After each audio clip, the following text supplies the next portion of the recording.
Hi, I'm Kavitha Bindra from the Yale School of Management. This is Long Life Learning, a podcast where we sit down with thought leaders and innovators to discuss living with inspiration and vitality. This season, we're having conversations about midlife and longevity in ways that inspire purpose and connection in anticipation of our new program, the Experienced Leaders Initiative, also known as ELI. For our fourth episode, I'm so pleased to be sitting down with Stephanie Dunson. Stephanie is a reflective writing practitioner and teacher, as well as a renowned facilitator who uses writing as a tool for problem solving and collaboration in both the academic and corporate worlds. She's also one of the instructors who will be working with ELI Fellows, and we're so excited to have her invaluable expertise as part of the ELI experience. Stephanie, welcome to the podcast. Well, thanks for having me. So the way we like to start these interviews is with a discussion of one of our core ELI values, and that's the power of curiosity. When do you feel that you first experienced curiosity, and how have you embraced a curiosity mindset in your own life? Oh, curiosity. I mean, it's one of those things for me, it's almost invisible. I think I've gotten to the point where it's just like, I'm so curiosity driven that I have to stop and think, like, how does that actually happen? I'm drawn to those things that make me want to know more. I'm drawn to gaps in information. I recently heard a really great description of curiosity as awareness of a gap in knowledge. And to me, that feels very true. The idea of sort of getting to the edge of what you perceive, the edge of what you're imagining, and sort of being able to peek beyond that. I tend to have, in some ways, a restless temperament. I tend to be really activated when I see a situation where there's something that I perceive as pertinent that's being overlooked. That's often what piques my curiosity. It's not so much something that I cultivated. It's something that I've always had. I sort of joked with someone once that part of the way that I look at the world was informed by the fact that I grew up in a small town on a farm and I was bored. And curiosity to me is sort of the antithesis of boredom. And so I think that growing up in a situation where you just sort of had to find ways to be entertained, that to me is the source of my sense of curiosity, is sort of avoiding the status quo. That was a long answer. I'll try to get them shorter. No, that's great. Thank you. It's such a big question. It's hard to know how to. It is a huge question. Yeah. And I'm actually really interested in how curiosity motivates your work as a teacher. Is that a quality you're seeking to sort of engage with in your students or to draw it out in them? Yeah, I mean, I work with students at all different levels, and certainly when I'm working with undergraduate students, people new to academic thinking, one of the key things I'm trying to teach them about is about sort of cultivating curiosity. Those students in particular come from a world where it's sort of like, what's the answer? What's the right? What's the wrong? In that situation, getting students to appreciate and embrace the idea of pursuing uncertainty, to not feel that the ultimate goal is the rightness or wrongness or something, but the sort of engaging in the process of looking at something. And part of the challenge, even in that sort of population of really talented students, was to get them to sort of break away from the certainty of right and wrong and enjoy the play and the discovery that comes from taking risk, asking the unasked question, asking the obvious question. I think in terms of other grades of students, levels of students who I work with, a lot of times what it comes down to is sort of the blanket term of process. That's often sort of the language that I use to sort of get people to lean into uncertainty. That so often our objective seems to be to sort of get to the product, to show the product, to get to the end result, and sort of helping people, giving people leverage to sort of be comfortable with process and lean back and see the value of not getting from A to B, but the sort of route between. For most people, once they have the opportunity to sort of reacquaint themselves with that it's something that becomes very exciting and very compelling. This is where the idea of reflective work comes into play. Being in process is about being comfortable with reflection, with standing back and instead of just ascertaining the shape of the world, really standing back and absorbing it, asking yourself questions, leaning into uncertainty and the kind of release and excitement actually that comes from leaning into uncertainty when you're invited in that direction. So here at SOM, you work with, I would say, a different type of student. So you work with students in the Broad Center, urban superintendents. You've worked with some of our Yale Global Executive Leadership Program students. These are C-suite learners. You will be working with our Eli cohort. So I'd love to hear a little bit about what that work is like to work with those kinds of students who are well into their careers, and what excites and energizes you about working with those students. Yeah, I mean, it's certainly not a population I sort of anticipated working with. It's interesting how I got brought into SOM. I was working with a number of faculty in other capacities. And I would talk to them about the way that I worked with students in the classroom, in particular, sort of using writing as a tool for thinking creatively and synthesizing information. People would say, that would be really great if you could sort of package that for people in business, because that's something that so many people are hungry for. The way that I think primarily got drawn into SOM is, especially in terms of executive ed, are these situations where people come to SOM for really intense training, a lot of information in a short amount of time. And the work that I do in those situations is to help people slow down and synthesize. There's a great quote by John Dewey, attributed to John Dewey anyhow. It's just like, we do not learn from experience, we learn from reflecting on experience. Working with those populations to give them an opportunity to really sit back, especially in terms of like making a transition from the learning space to the working place, to have an opportunity to think about what their learning will look like in the real world, to introduce prompts and questions and ways of thinking that invite that kind of observing something in the transitional space. In those situations, one of my roles is as a closer. It's like, here's all this information. Now let's take a moment and sort of think about what stuck with you. Where did you lean in? Where did you feel pushed out? What feel like opportunities? What does this look like in the real world? Who are the people in the outside world who are going to be impacted by this? Who will welcome it? Who will resist it? What will it look like to work with them? So using writing as a tool in that way to sort of create a space for people, both to reflect on what they're learning, but also to project forward in terms of what does the information look like in your hands? And the way to sort of make it meaningful is for people to reinvent it in an organic way, in the way that they actually work and think, before they're sort of launched out into a world where those kind of values aren't reflected, to use the program as a place to say, this is the opportunity to start doing that. So speaking of transitional stages, we've been talking this season about the concept of a new phase of life that's emerging in public discourse and in psychology research, whether you call it midlife or midolescence or the third act. Do you have a language you'd use to describe this stage of life? Wow, a language. I mean, I don't know that I do. I mean, I'm someone who's been impacted by it directly, as someone who actually has gone through that process myself.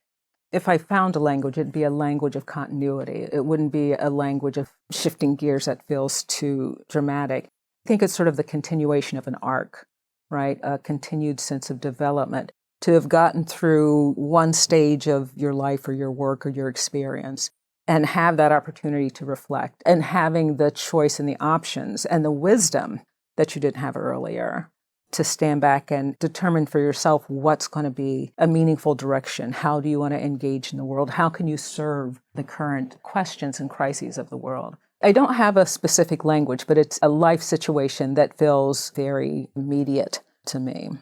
Yeah, it's funny. I think until recently, I would sort of daydream about knowing what I know now, how would I have done X, Y, Z differently? And recently I've been sort of shifting my viewpoint to sort of think more about, okay, well, knowing what I know now, what will I do? Exactly. And that feels like the real sort of shift in thinking. Yeah, I mean, absolutely. And I mean, I think that that's sort of like looking back or regret, oh, if I'd only known, it's natural, but it's kind of an empty gesture. Right.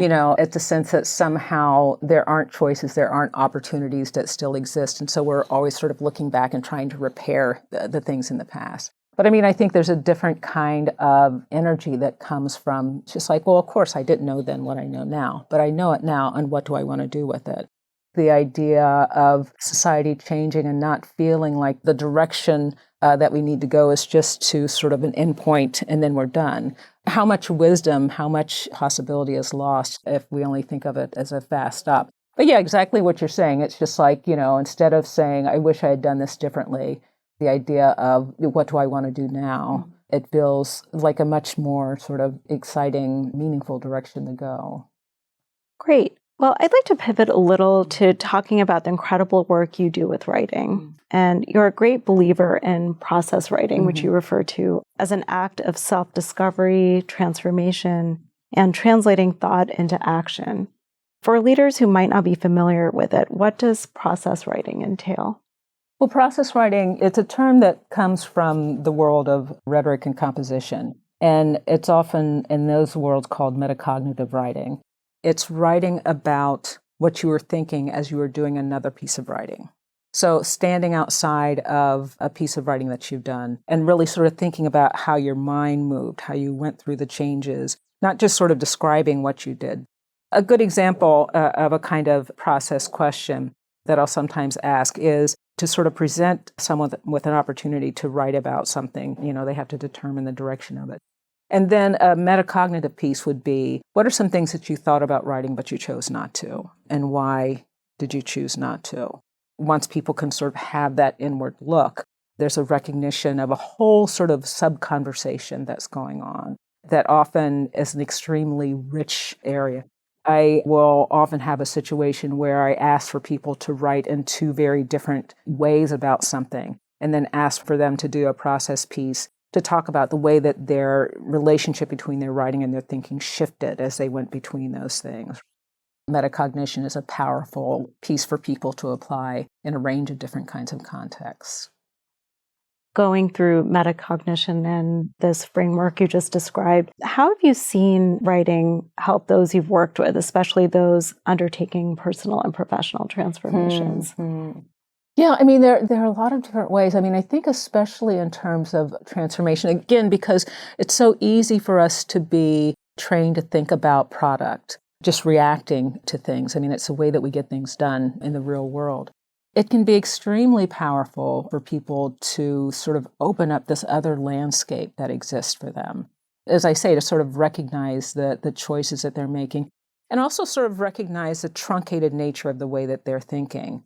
Often the trick is to design or conceive questions that give leverage for people to sort of reflect on the spaces in between that get overlooked.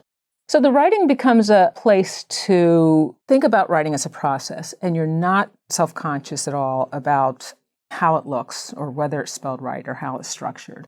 Writing is an extremely powerful inward-looking tool. The thing that I will often have people do is to sort of write in response to a question, but then to continue writing past that. A common inclination is if I ask you to write about something, you're going to write about what you think you have to say about something. But if you get into the habit of like pushing the writing past that first thought, then you start finding the kind of ideas that are emerging that can be a little messier, but also more interesting and more promising.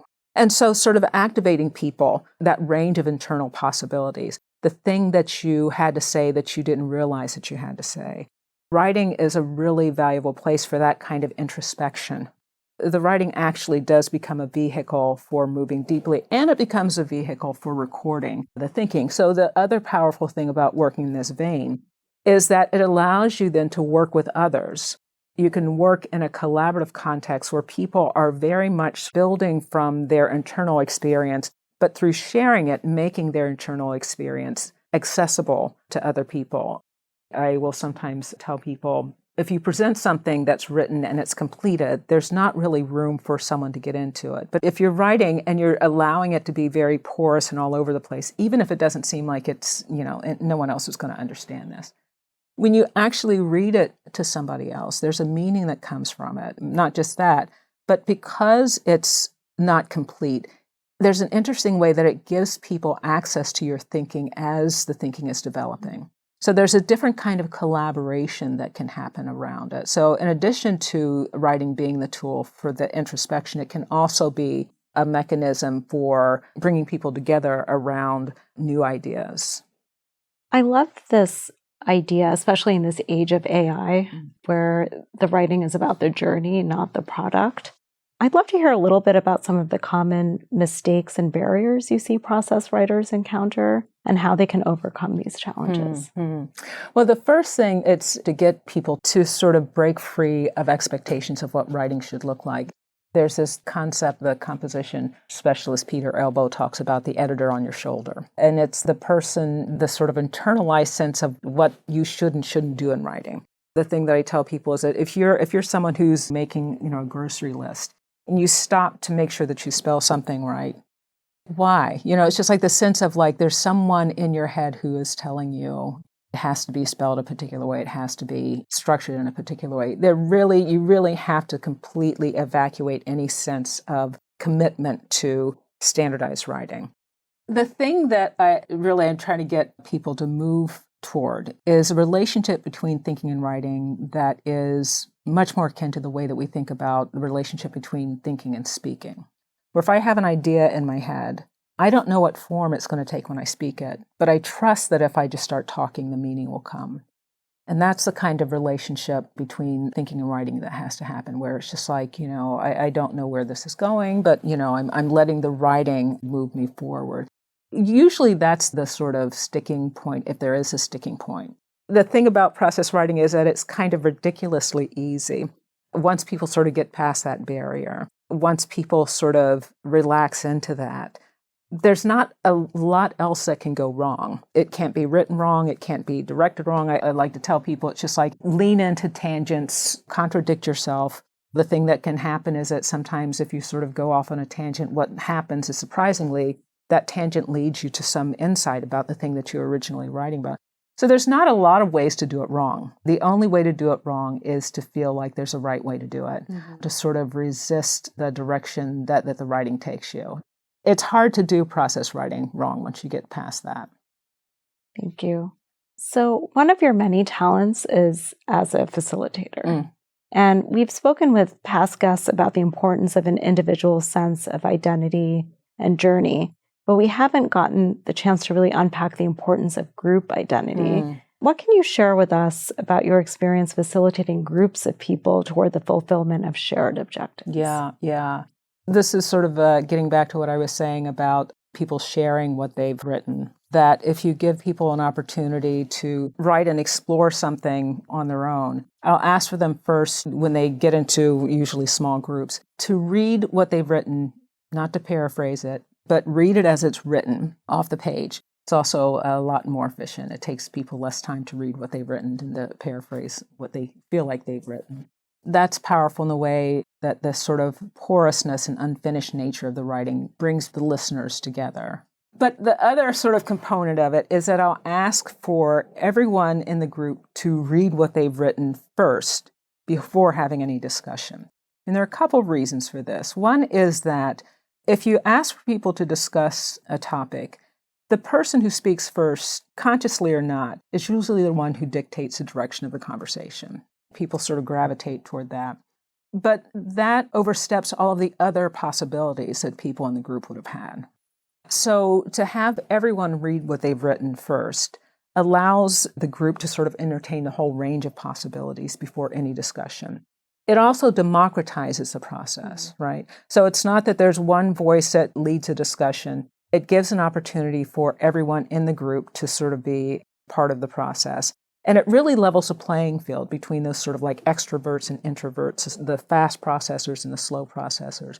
Because the writing gives the individual space to find your footing. The sharing with the group allows all the voices to the table. And so there's a different register, there's a different caliber of conversation that comes out of it that ends up being very collaborative, that ends up being very binding. I mean, people find that when you're talking with someone and you have a sense of their ideas that are emerging, there's a kind of investment that you have in them. There's a kind of connection that you develop. Maybe the person has started writing something and they haven't even quite gotten to the thing that they were trying to say, but the other people in the group can sort of see it and provide that for them. So it works as a very powerful kind of network in bringing people together in a group.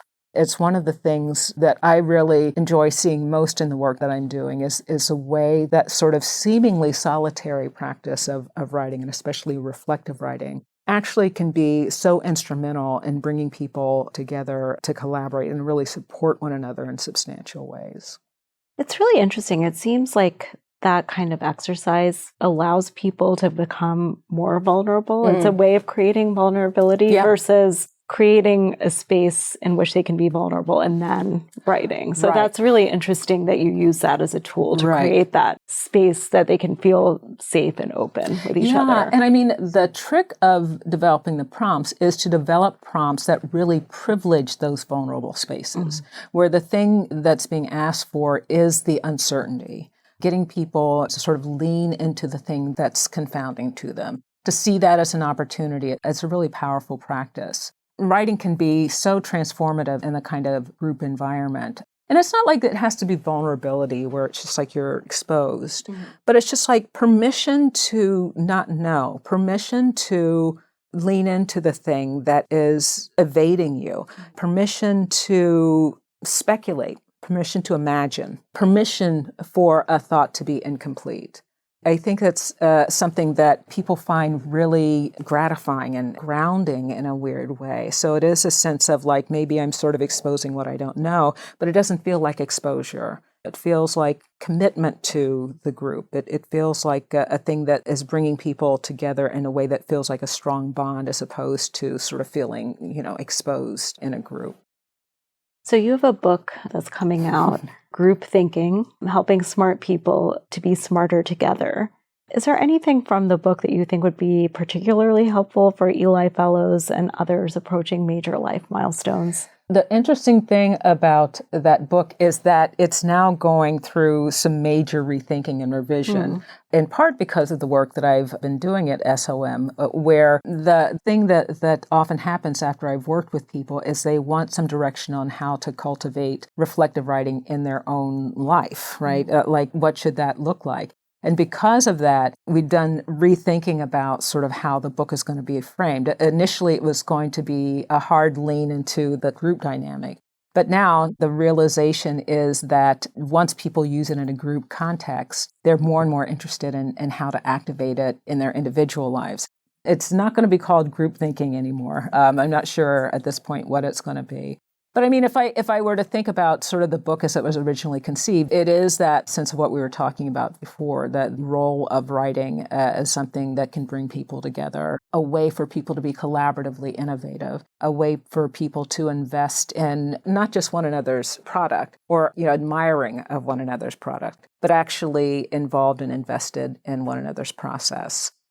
Yeah, and I love what you were talking about earlier around creating that permission structure to have things not be complete or fully thought out or ambiguous. And whether that's in a group setting or not, being able to create that space, whether you're with others or reflecting on your own, because sometimes we're really tough on ourselves, even in our most private moments. Yeah, for sure. So what are a few stories you can share with us about individuals whom you feel are thriving in their third act of life? People who are thriving. This is sort of taking a personal turn. But one of the situations that I have loved most to observe was the final chapter of my own mother's life. I grew up in rural Ohio, as I mentioned. And my mother, when my father passed away, decided that she was going to sell the farm and move from Ohio to Massachusetts, where I was living at the time. And she moved to Amherst, Massachusetts, where I was living, which is a great town. It has a very vibrant senior community and a very rich culture.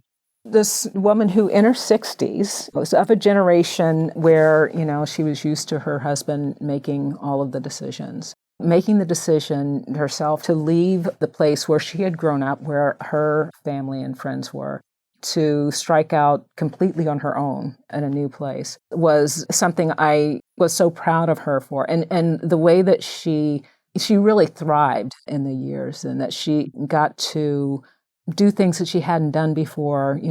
She was a woman who was of a generation where her whole life had been taking care of other people. And I remember when she got her apartment and she was decorating, she said, it's the first time that she had been able to just decorate something just based on what she wanted, what she liked. And so the last 10 years of her life, this final chapter, that was like incredibly vibrant and exciting. She had friends. She was involved in the arts. She was a great volunteer in her community. And I think it was this sense of, she was in this new space and really had this opportunity to think, what are the things that I value? What are the things that I enjoy doing? I think she would have said that her last years were some of the best years of her life. I mean, that's taking it maybe in a more personal direction, but I mean, I think it's that sort of thing where circumstance maybe provides someone with an opportunity to think about the world in a fresh way. I just loved seeing her thrive in that way. I used to joke, I don't have kids, but I said the closest thing I'll ever have to a daughter going off to college is my mother in her senior years, because she was involved in so many things. But thinking in a professional context, I could be really superficial and also say that I feel like I'm an example of it. I had spent my career and my life in the academic world, had been director of writing programs at Williams for a number of years, and just reached a point where I was ready to just sort of move on. I wanted a different challenge. And so making the decision to leave Williams to end up at the School of Management here at Yale doing the work that I do, it's not something I would have imagined in a million years. But being open to the opportunity and looking for different opportunities and willing to sort of step out in a different way were really keys. I feel that more and more people are sort of taking that as a norm. I hope that more people are taking that as a norm, to realize that they're done with one path before they're done with the work that they want to do in the world. I hope that we're living in a society where people have more permission for that kind of self-reflection. The language of the gap year for adults, I think is really fabulous and necessary. I think there are problems in the world that need wisdom, that need experience, and need originality for people of substance and of talent to think outside of the realm that maybe they've operated in too easily. Yeah, I think that's really beautiful. I mean, I think I don't want to say easy, but I think it's instinctual, especially as you're getting older, to sort of move towards the familiar and find safety in the familiar and, in the life that you've built and the friends that you have in your community. So to take steps like uprooting yourself from everything you've known and finding new ways to contribute, I think that takes a lot of courage and hopefully, as you said, is becoming more and more of the norm. Yeah. And a conventional way of thinking, it takes courage, but it shouldn't have to take so much courage. It should be sort of common sense, right? You've worked so hard to reach certain milestones. It shouldn't feel like it's a leap of courage to say, I've checked all those boxes and now what's next? In an academic context, there's a particular kind of professional chain that you go through. It's so easy to feel painted into a box. I have a friend who went to grad school with me, and we met later in our lives, and she says, it's funny, the more I move forward in my career, the less I feel like I can do, right? But we fortunately live in a society where many people have more choices than they recognize. And sort of recognizing those choices, there are possibilities there that I think benefit the individual, but also benefit society. And finally, we always love to end by asking, what books, videos, and other resources should listeners check out next if they want to find out more about what we've discussed today? What's inspiring you? What are you thinking about? After I've worked with people approach me and ask that question. And there's not one place to go because it's a range of different things. I mentioned the composition theorist Peter Elbow has a book called Embracing Contraries, which I think is a good one. Again, it's from the world of rhetoric and composition. John Dewey, sort of educational reformer, he has a book on thinking that's just sort of instrumental in rhetoric and composition in terms of identifying the features of process writing, the idea of the role of metacognition in thinking. Jack Meserov has a number of books. Transformative learning, he's another sort of practitioner of thinking and thinking broadly and thinking differently. Oh, The Evolving Self by Robert Keegan, that's a good one. And John Dewey's How We Think. I'm a Buddhist. I think any book that I picked up on reflection in the Buddhist tradition, I think there's some powerful information to be discovered there. I'm a big one for looking for features of this in creative context. The story A River Runs Through It is one that I return to. That book about family and fishing has some incredible insight about the reflective self that's really powerful. There's a wonderful essay called Meander, Palmier Smith, that's about sort of the way the mind meanders through writing. And a wonderful book by Sarah Rule called 100 Essays I Don't Have Time to Write. And these little mini essays that are just sort of like snippets of her thinking are wonderful and funny and wise and rich to sort of show just how observing your thinking without an objective toward a product can be such a powerful thing. Well, Stephanie Dunson, thank you so much for joining us. It was such a pleasure to talk to you. Thank you. Thank you for having me. Long Life Learning is a production of Yale School of Management Executive Education. The podcast is produced by Rebecca Berry and was co-founded by Tracy Sharon, Kristen Sorick-West, Callie Jessup, and me, Kavitha Bindra. Special thanks to the Yale SOM Media team for their tech expertise and use of their studio, especially Froylan Cruz, Abraham Texador Sr., Jessica Rogers, Donnie Bristol, and Enoch Reyes. This podcast would not have been possible without help from Ben Madison, Joanne Legler, and many others. Our theme song is How It's All Connected by Jan Perchuk.